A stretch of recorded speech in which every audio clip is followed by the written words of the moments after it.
This is a brief demonstration on how to use the schedule in Garage Hive and some tips and tricks as well. So the schedule is accessible from the Service Advisor Role Center. It works in conjunction with these tiles here. So depending on the status of the job or the allocation within the schedule, it will populate a certain tile here. So if we just open the schedule up, what you can see here are allocations of job sheets. Now, other systems work by organizing job sheets. Garage Hive works by organizing allocations of job sheets. You can actually have several allocations of a single job sheet. A good example is, let's say you've got a head gasket job and you're removing the head today and you're replacing the head, you're refitting the head tomorrow. You would create two separate allocations. You don't just have one great big long one because you might only schedule 3 hours today and 6 hours tomorrow, for example. So what we have here, we have how we advise that you set your schedule up is you have your booking bays along the top and then your technician bays along the bottom. This is so that when you're taking bookings, you can easily assign them to a particular bay. If you want to, you can book directly to a technician. It's not a problem. We've got customers doing that, but this is the preferred method. As you can see here, we've got the MOT bay and we've got these time slots. You can create time slots on bays and on technicians as well. So running through these jobs that are allocated to Technician 1, you see Technician 1's name is in green. This means that he's at work, he's clocked into work, and he's ready to do a job. If it's in red, it simply means that they're not on site or they haven't yet clocked into work, so they're not available. In this example, we're just running with one technician. So grey here means that the technician's clocked off that job, and it's either been invoiced out to the customer or the advisor or the controller has reallocated the job at a later time, and we'll get back onto that. Purple means that the technician's just clocked off the job, as in they've done maybe all of the job or some of the job. They've probably left notes if they haven't finished the job. It might require authorization. If the job's complete, as in it's ready for the customer to collect, it will still go purple when the technician clocks off it, but it allows your advisors to understand that they need to now build this invoice up and mark it as ready for collection when the customer arrives. Pale green means in progress, so this allows you to see what each technician is currently doing, and the red line is simply the timeline, so it's the current time of day. So what we can establish here is what the technician's done, the break times that he's been on, which are automatic. You don't have to preset them. The technician clocking off on and off the breaks will create these allocations on the schedule for you. What we can see here is that there is an MOT due in at 3:30. And this little symbol here means that the customer's waiting. So the controller can see that if this technician finishes his job on time, then he's going to be able to do this MOT. The green tick simply means that the vehicle is on site. I'll show you how to mark the vehicle on site. It's very simply just ticking this button here. So once the vehicle's arrived and it's been assigned a key number, you get the key symbol and a green tick. This is what a job looks like if it's not on site. So you get the red cross. So what we can establish from this is that this MOT hasn't turned up. So it's a very good visual for you to see of any customers that you need to contact and either rearrange or cancel the booking. So now this vehicle's arrived, the schedule is very simply just drag and drop. So you just drag it down to the technician here, and when he's finished this job, he'll be able to get straight onto this job. So we're just going to simulate a technician clocking off this job and onto this job, just so you can see what happens with the schedule. So this is what the technician's view will look like. He very simply just presses the tick. He has to enter a mileage because the system, if he doesn't enter a mileage, the system's going to prompt him to enter a mileage. So we'll just put 76,000 miles.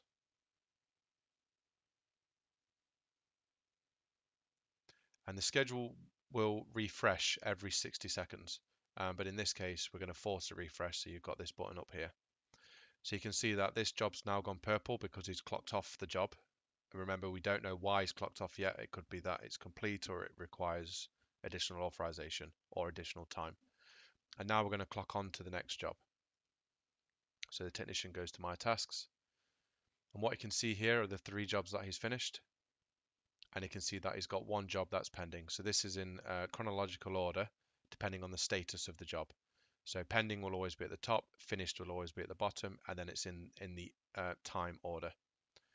So he selects the top job, and he's just going to start the task.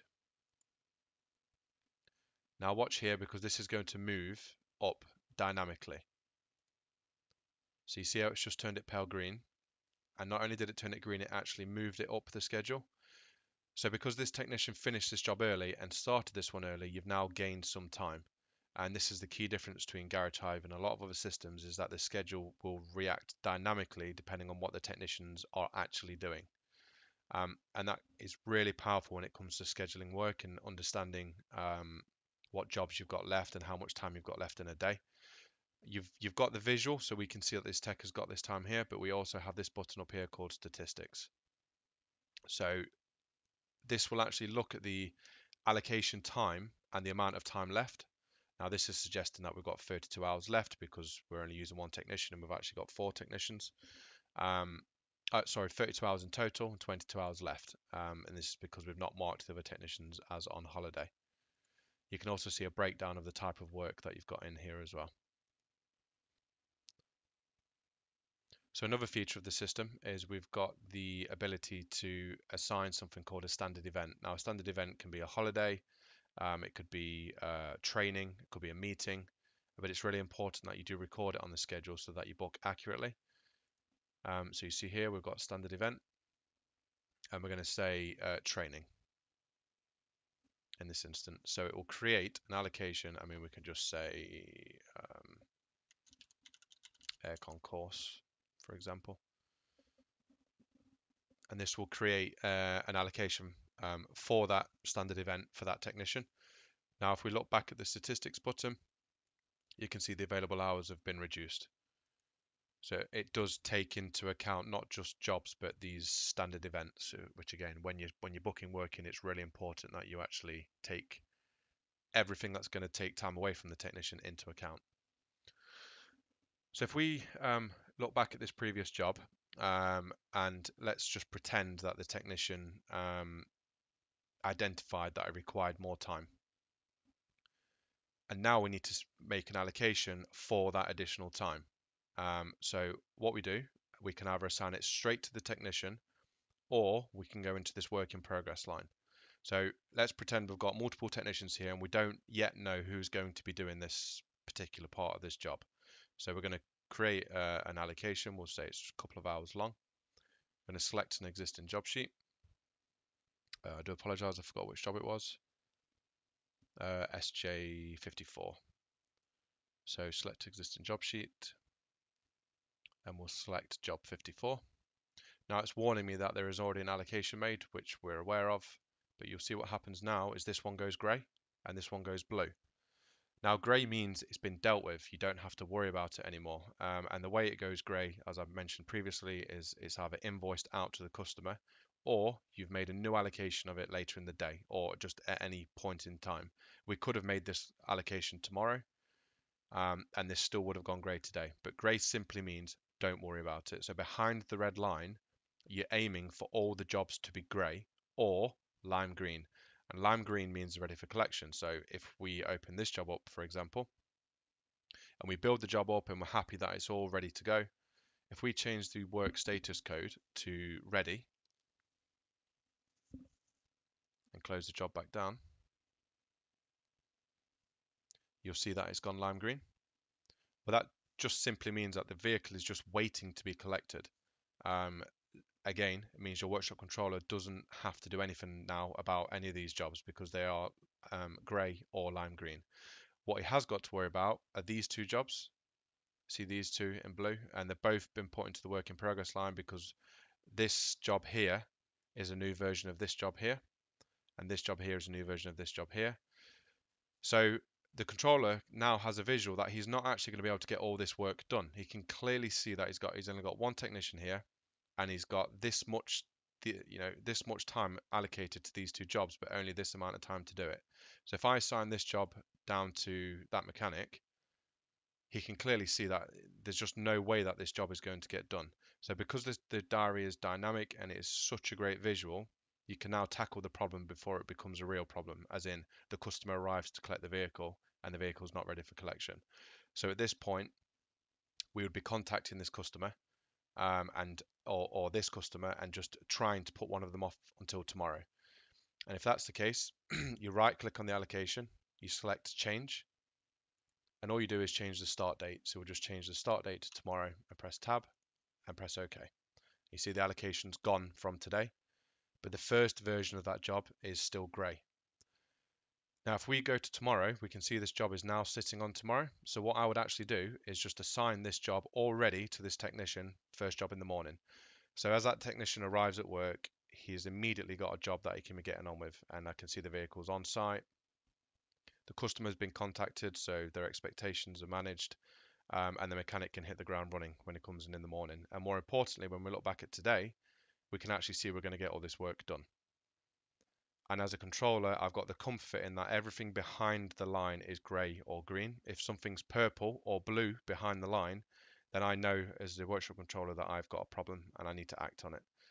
So you imagine if you're running sort of 4 or 5 technicians and you can be confident that if there are no purples or blues behind the red line, then you are organized.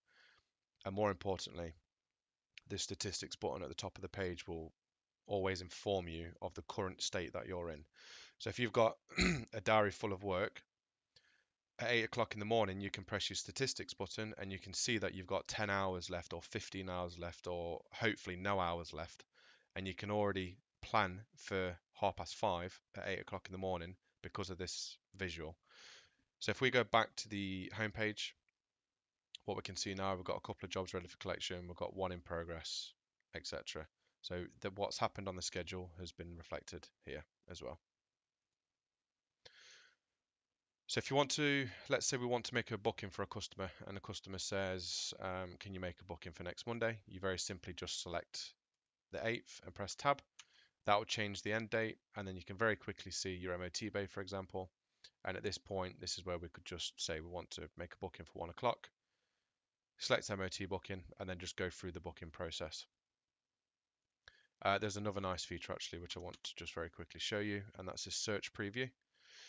So this is a great feature. You imagine if you've got sort of 20 bookings here of customers coming in, and when the customer arrives, you want to qualify the job sheet. Well, you can very easily search by name, for example. You can search by vehicle. You can search by registration. So if I put KV.